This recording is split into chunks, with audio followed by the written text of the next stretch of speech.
ஓம் சாந்தி. குல்சார் தாதிஜியின் வகுப்பு.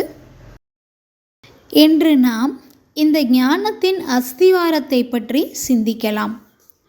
இந்த ஞானத்தினுடைய அஸ்திவாரம் என்ன? அஸ்திவாரம் என்ன?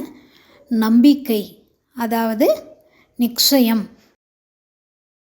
நம்பிக்கைதான் ஞானத்தின் அஸ்திவாரம். உங்கள் அனைவருக்கும் தெரியும், முக்கியமான நிச்சயம் எது? நிச்சயமே என்ன? என்னுடைய பாபா. பாபா மீது நம்பிக்கை இருந்தால் பாபா சொல்லும் ஒவ்வொரு வார்த்தை மீதும் நமக்கு நம்பிக்கை இருக்கும். மேலும் சொல்லப்படுகிறது, நிச்சய புத்தி உடையவர்கள் வெற்றியாளர்கள் என்று. நமக்கு நிச்சய புத்தி இருந்தால் ஒவ்வொரு அடியிலும் வெற்றி கிடைத்து கொண்டே இருக்கும். வெற்றி கிடைத்தால் என்ன நிகழும்? வெற்றிதான் கிடைக்கும். ஆகவே நீங்கள் சோதனை செய்யுங்கள், அதாவது செக் பண்ணுங்கள். உங்களுக்கு பாபா மீது நம்பிக்கை இருக்கிறது என்றால் அதன் பலனாக வெற்றி கிடைத்து கொண்டே இருக்கும்.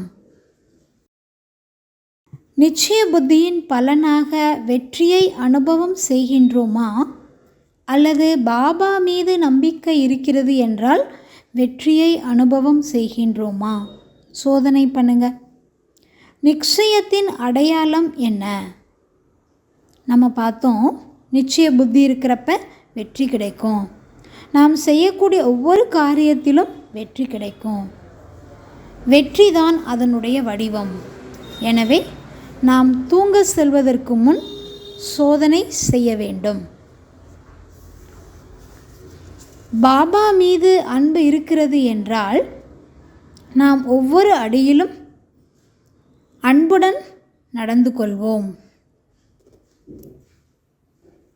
பாபா மீது அன்பு இருக்கிறது என்றால் நாம் அவர் சொல்வதை செய்வோம். பாபாவுடைய வேலை சொல்வது, நம்முடைய வேலை செய்வது. ஏனென்றால் இது பகவானுடைய மகா வாக்கியம். ஓம் சாந்தி.